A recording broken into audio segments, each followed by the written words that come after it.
All right, grab your coffee, get comfortable, and let's get ready to decode one of the absolute biggest mysteries for anyone trying to break into the IT field. If you've been scrolling through job boards lately looking for those entry-level IT support or sysadmin roles, you already know exactly why you're here. Today's explainer is totally focused on demystifying Active Directory for beginners. And look, no matter your background, by the end of our time together today, you're going to understand exactly how the backbone of the corporate network actually works. Okay, let's dive right into this. It's kind of the million-dollar question, isn't it? You're looking at these entry-level IT jobs, you're feeling good, and then, bam, there it is. Active Directory experience required. It just shows up everywhere, and frankly, it causes a ton of anxiety because let's be real, technical jargon can be incredibly intimidating. Plus, most people entering IT have never literally touched this software in their personal lives. But hey, don't worry. I promise we are going to break this down simply. We're going to strip away all that complex textbook theory and look at exactly what you need to know to get started. So here is our quick roadmap for today. We'll start with why this is an absolute IT prerequisite, map out the core architecture, and look at managing access.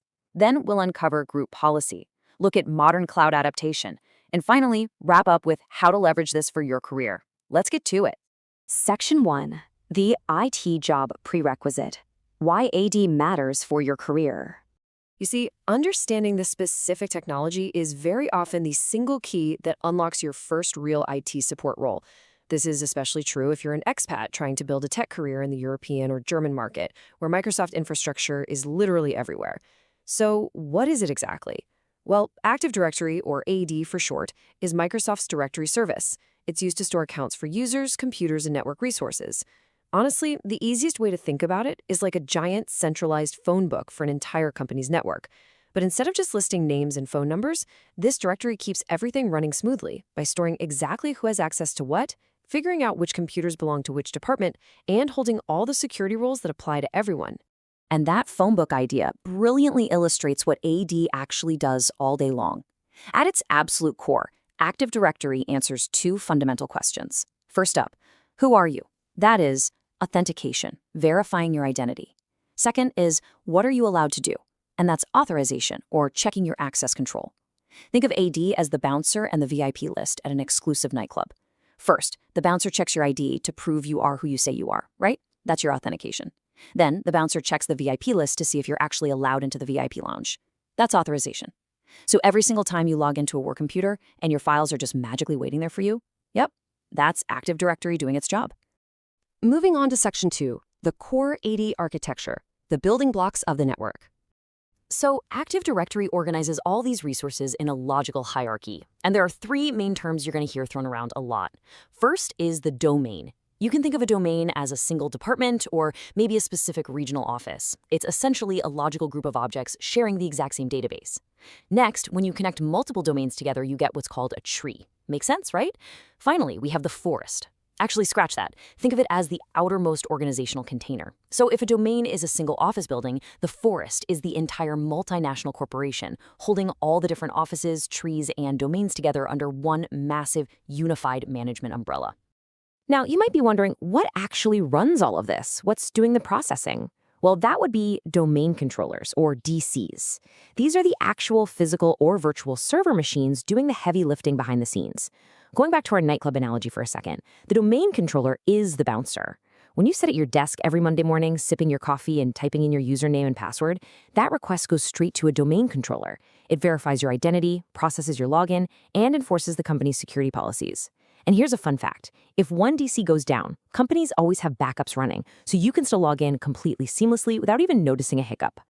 Section 3. Managing users and access. Keeping the network organized. Let's shift the conversation for a bit from those big, abstract architectural concepts to the everyday objects an IT administrator actually works with on a daily basis.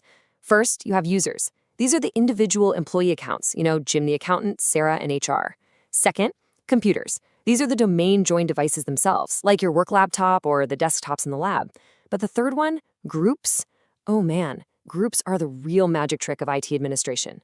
Groups are basically collections of users or computers bundled together. So instead of a sysadmin managing permissions for, say, 500 individual people one by one, they bundle those users into a group, something like marketing shared folder access. And then they only have to manage the permissions for that folder once. It is a huge time saver. And this right here brings us to the absolute golden rule of IT administration. Seriously, write this down. Grant access through groups, never through individual user permissions. If you grant permissions file by file to individual users, you are going to create total chaos. Because what happens when an employee changes roles? You get something we call privilege creep. That's where they keep accumulating access to stuff they don't need anymore, just in case, and it becomes a massive security risk. By using groups, when someone leaves the marketing department, you simply remove them from the marketing group, and boom, all that access is instantly and safely revoked. All right, Section 4, the power of group policy. Network-wide rules at scale. So, managing individual users is one thing, but how in the world do IT teams manage rules for hundreds or even thousands of computers simultaneously? I mean, they definitely aren't running around visiting every single desk. No way. They do it using group policy objects, commonly called GPOs. These let administrators push settings and configurations across the entire network from one central location. Have you ever wondered why your work computer forces you to create a crazy password with at least 14 characters, a number, and a weird symbol? That's a GPO at work. Why does your screen automatically lock the second you walk away to get coffee for 10 minutes? That's a GPO. Or why does literally every computer in the office have the exact same boring company logo as the desktop background? You guessed it, group policy. It's essentially network automation at scale. Section 5. Adapting to the cloud. Welcome to the modern hybrid reality. Now, you might be asking yourself, hey, why are we learning about on-premises servers if everything is supposedly moving to the cloud? It's a great question. But the reality of the IT landscape right now in 2026 is that roughly 70% of enterprises run hybrid setups, meaning they aren't purely in the cloud and they aren't purely on-premise either. They use a combination of both.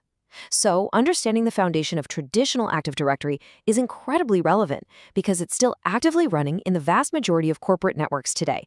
It's not going anywhere anytime soon. To really understand that hybrid setup, let's look at a quick comparison. On the left, we have traditional Active Directory. That's your classic on-premises infrastructure. It handles local authentication for your physical office building and your laptops.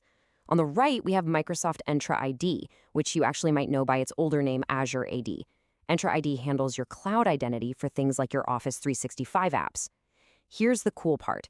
In a hybrid environment, these two seamlessly synchronize with each other. So when you change your password on your local work laptop in traditional AD, it automatically syncs straight over to Entra ID. That means you, the user, only need one single password to access everything, both sitting in the office and working up in the cloud.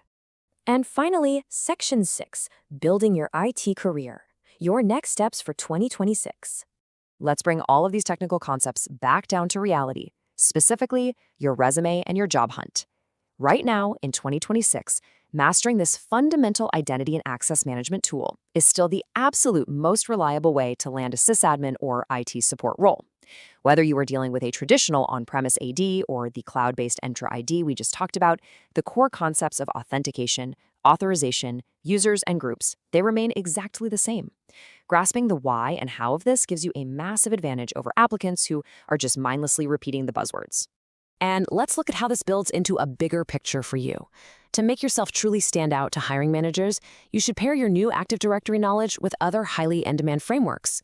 Understanding AD gives you that rock-solid technical foundation, right? But combining it with something like ITIL methodologies shows you understand the big picture of IT service management. Or combining it with DevOps shows you understand modern automation. Building a well-rounded, highly hireable tech profile is really all about stacking these complementary skills on top of each other. So I want to leave you with a provocative thought to chew on today. Now that you finally understand the backbone of the corporate network, what system will you secure next on your IT journey? The world of IT is incredibly vast and fascinating, and you've just taken a massive step right into the heart of it. Keep learning, keep exploring, and if you found this explainer helpful, make sure to stick around for more practical tech career guides. Thanks so much for joining me today.